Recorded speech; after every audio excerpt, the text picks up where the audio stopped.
কালি দেখা পোৱা গৈছিল যে যি গৰাকী নাবালিকা পাঞ্জা খেলুৱৈক আক্ৰমণৰ বাবে সমগ্ৰ শিৱসাগৰ জিলা আচলতে জুই লাগিছিল, জ্বলি উঠিছিল আৰু থলগিৰি ৰাইজ খিলঞ্জীয়া ৰাইজ শিৱসাগৰ ৰাজপথ উত্তাল কৰা এক প্ৰতিবাদ মুখৰ হৈছিল। আৰু তাৰ পিছৰ পৰাই শিৱসাগৰৰ যি পৰিৱেশৰ মই কিছু দৃশ্যাংশ দেখাব চেষ্টা কৰিম পুৱাৰ ভাগত। আৰু ইতিমধ্যে যি 30টাকৈ জাতীয় দল সংগঠনে ইতিমধ্যে এক নিষেধাজ্ঞা জাৰি কৰিছিল যে যেতিয়ালৈকে বাহিৰাগত যিসকল ব্যৱসায়ীসকল আছে ব্যৱসায়ীসকলৰ দ্বাৰা এই জাতীয় দল সংগঠনৰ লগতে পৰিয়ালটোক ক্ষমা নুখুজিব ৰাজহুৱাভাৱে তেতিয়ালৈকে এইসমূহ যি বিপণী বা ব্যৱসায়িক প্ৰতিষ্ঠান অনা অসমীয়া বহিৰাগতৰ সেই বিপণীসমূহ সম্পূৰ্ণৰূপে বন্ধ থাকিব। তাৰে যি পুৱাৰ যি দৃশ্যাংশ শিৱসাগৰ নগৰৰ মই দেখাব চেষ্টা কৰিছোঁ। ইতিমধ্যে যিসমূহ মই শিৱসাগৰ মুক্তিনাথ চাৰিআলিত উপস্থিত আছোঁ আৰু মুক্তিনাথ চাৰিআলি যি পৰিৱেশ মই দেখাইছোঁ, ইতিমধ্যে বিভিন্ন দল সংগঠনৰ যি নিষেধাজ্ঞাৰ বাবে আজি এই ব্যস্ততম যি পথ বা এই স্থানত ইতিমধ্যে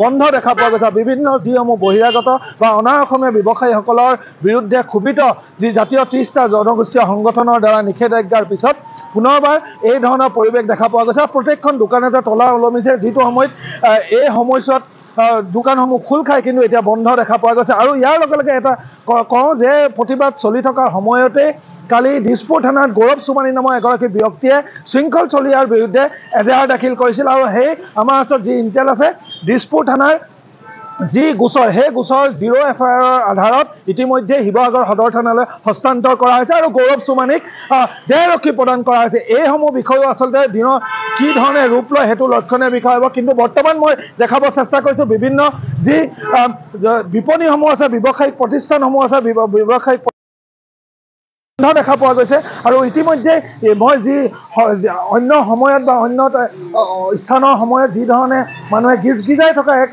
অৱস্থা দেখা পোৱা যায়, কিন্তু বৰ্তমান এইসমূহ বিপণী 30টাকৈ জাতীয় দল সংগঠনৰ নিষেধাজ্ঞাৰ পিছত সম্পূৰ্ণৰূপে স্তব্ধ দেখা পায়। এক প্ৰকাৰে ক'ব লাগিব যে শিৱসাগৰত প্ৰায় 80% অনা অসমীয়া ব্যৱসায়ৰ দ্বাৰা আচলতে ব্যৱসায় কৰি থকা হয়। আৰু সেই ক্ষেত্ৰত এতিয়া এই ধৰণৰ নিষেধাজ্ঞাৰ ফলত কি ধৰণৰ ৰূপ লয় আৰু শৃংখল চলিয়াৰ যিটো বিষয় সেই বিষয়টোৱে অনাগত সময়ত কি ধৰণৰ দিশ লয়। আৰু ইয়াৰ লগে লগে এটা কথা কওঁ যে আজি যুৱ দলত যিগৰাকী শিৱসাগৰ বিধানসভা সমষ্টিৰ অভিভাৱক মন্ত্ৰী ৰণোজ পেগুৰ দ্বাৰা 30টাকৈ জাতীয় দল সংগঠনৰ লগত মত বিনিময়সমূহ এই যিটো বিতৰ্ক 13 আগষ্টৰ পৰা চলি আহিছিল, সেই চলি অহা বিষয়টো নিষ্পত্তি কি ধৰণৰ সেইটো লক্ষণীয়। আমাৰ লগত কিছু অনুসূচিত জাতি ছাত্ৰ সন্থাৰ পৰশ দাস আছে, আমি তেখেতৰ পৰা জানিব চেষ্টা কৰিম যে কি ক'ব এই সমগ্ৰ বিষয়টো। আপোনালোকে বন্ধ হৈ আছে আজি দোকান আৰু 11টা বজাত এখন মত বিনিময় হ'ব আপোনালোকৰ অভিভাৱক মন্ত্ৰীৰ লগত, কি ক'ব? চাওক, আমাৰ মন্ত্ৰী শিক্ষামন্ত্ৰী ৰণোজ পেগুৰ লগত আমাৰ এটা আলোচনা আছে, কিন্তু আমি এটা কথা স্পষ্ট কৰি দিছোঁ যে আমি আমাৰ স্থিতিত অটল আছোঁ। যোনে আলোচনা কৰিব নাহক কিয়, আমাৰ যি স্থিতি, আমাৰ যি কথা সেইখিনি অক্ষুণ্ণ থাকিম আৰু সেইখিনি মতে সকলো চলিব লাগিব। আমি 30টাকৈ জাতি জনগোষ্ঠীয় দল সংগঠনে আমি সিদ্ধান্ত গ্ৰহণ কৰিছিলোঁ 10টা, আৰু সেই 10টা যি সিদ্ধান্ত আছিলে সেই সিদ্ধান্তৰ পৰা আমি কেতিয়াও আঁতৰি নাযাওঁ। আপোনালোকে দেখিব তাৰ মাজত এটা অন্যতম সিদ্ধান্ত আছিলে যে শিৱসাগৰ জিলাত যিমানবোৰ দোকান পোহাৰ আছে সেই সকলোবিলাকতে অসমীয়াত হৰ্ডিং থাকিব লাগিব। কিন্তু আমি দেখিবলৈ পাইছোঁ যে শিৱসাগৰত বহু এনেকুৱা দোকান আছে যিবিলাকত ইংৰাজীত ডাঙৰ ডাঙৰ হৰফেৰে আচলতে হৰ্ডিং লিখা আছে। গতিকে আমি অনুসূচিত জাতি ছাত্ৰ সন্থা আৰু আমাৰ যি 30 জাতি জনগোষ্ঠীয় সংগঠন আছে সেই হৰ্ডিংবিলাক ভাঙি পেলাম, যদি অনতিপলমে সেই হৰ্ডিংবিলাক আঁতৰাই নাযায়। বিপণীসমূহ বন্ধ আছে, এই বিষয়ত কি ক'ব? নিশ্চিতভাৱে চাওক, বিপণীসমূহ বন্ধ থাকিবই লাগিব যেতিয়ালৈকে এই যিটো সমগ্ৰ ব্যৱস্থাটো এই ব্যৱস্থাটো স্থায়ী সমাধান নহয়, যেতিয়ালৈকে বহিৰাগত বনিয়াই নকয় যে আমাৰ ভুল হৈছে, অসমত আমি ব্যৱসায় কৰিবলৈ আহিছোঁ, আমি অসমত যি অতিপালি কৰিছোঁ সেই অতিপালি আমি বন্ধ কৰিম, এই কথাবিলাক যেতিয়া নকয়, আমি ক্ষমা বিচাৰিছোঁ, যিমানবোৰ ভুল হৈ গ'লে ক্ষমা বিচাৰিছোঁ, এই কথাবিলাক যেতিয়ালৈকে নকয় তেতিয়ালৈকে দোকানবিলাক বন্ধ থাকিব লাগিব, অন্যথা কিন্তু পৰিস্থিতি অত্যন্ত ভয়ংকৰ হ'ব। আৰু এটা কথা ক'ব খুজিছোঁ, আমাৰ কোনোবা সংগ্ৰামী নেতাৰ বিৰুদ্ধে কোনোবাই এজাহাৰ দিব আৰু চৰকাৰে তাক দেহৰক্ষী দিয়াৰ ব্যৱস্থা কৰিব, এইবিলাক নচলিব। কিমান দিন দেহৰক্ষী দি চলিব আপোনালোকে? যেতিয়া জনতা জাগ্ৰত হ'ব, যেতিয়া সমগ্ৰ অসম জাগ্ৰত হ'ব, তেতিয়া চৰকাৰৰ এই অসমীয়া ৰাইজৰ প্ৰতি যি আচলতে তেওঁলোকৰ বিদ্বেষ মনোভাৱ, এই বিদ্বেষ মনোভাৱবিলাক ভাঙি উঠুৱাই দিব। এই কথাবোৰ স্পষ্ট হৈ পৰিছে। আৰু লগতে ক'ব খুজিছোঁ, শিৱসাগৰত অসমীয়াৰ প্ৰভুত্ব থাকিব, অসমত অসমীয়াৰ প্ৰভুত্ব থাকিব।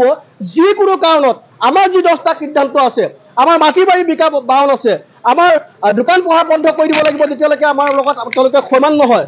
আৰু তাৰ লগতে অসমীয়াত হৰ্ডিং লিখিব লাগিব, 90% আচলতে আমাৰ অসমীয়া যুৱক যুৱতীসকলক তেওঁলোকৰ ব্যৱসায় প্ৰতিষ্ঠানবিলাকত মানে নিযুক্তি দিব লাগিব কিন্তু এই ব্যৱস্থাবিলাক যেতিয়ালৈকে নহয় তেতিয়ালৈকে আমি কেতিয়াও আমাৰ আন্দোলন ক্ষান্ত নাথাকোঁ আৰু এটা কথা ক'ব খুজিছোঁ যে যিকোনো পৰ্যায়ত আমাৰ অসমীয়াৰ প্ৰভুত্ব ৰক্ষাৰ কাৰণে খিলঞ্জীয়াৰ অস্তিত্ব ৰক্ষাৰ কাৰণে যি পৰ্যায়লৈকে আমি আন্দোলন দিব লাগে সেই পৰ্যায়লৈকে দিবলৈ কিন্তু আমি প্ৰস্তুত আছোঁ এই ধৰণে আচলতে যিসমূহ 30টা জাতীয় দল সংগঠন দেখা পোৱা গ'ল যে এক একোগোজ মনোবৃত্তিত আছে যিহেতু 13 আগষ্ট তাৰিখে যি বহিৰাগত দুৰ্বৃত্তৰ দ্বাৰাই অসমীয়া খিলঞ্জীয়া যুৱতীক আক্ৰমণ কৰা ঘটনাৰ পিছতে শিৱসাগৰত এক ক্ষোভৰ জুই জ্বলি আছিল আৰু তাৰে বহিঃপ্ৰকাশ ঘটিছিল কালিৰ যি বিশাল সমদল উলিয়াইছিল শিৱসাগৰ মাজমজিয়াত আৰু তাৰ পিছৰ পৰাই আচলতে শিৱসাগৰ নগৰৰ যিসমূহ বিপণীসমূহ হৈছে স্তব্ধ হোৱা পৰিলক্ষিত হৈছে আৰু শিৱসাগৰৰ পৰা এই পুৱাৰ যি দৃশ্যাংশ দেখাব চেষ্টা কৰিছিলোঁ মই যি সামগ্ৰিক পৰিৱেশ দেখাব চেষ্টা কৰিছিলোঁ আৰু এই বিবাদ কি ধৰণে নিষ্পত্তি যায় সেয়া এতিয়া বৰ্তমান লক্ষণীয় বিষয় হৈ পৰিব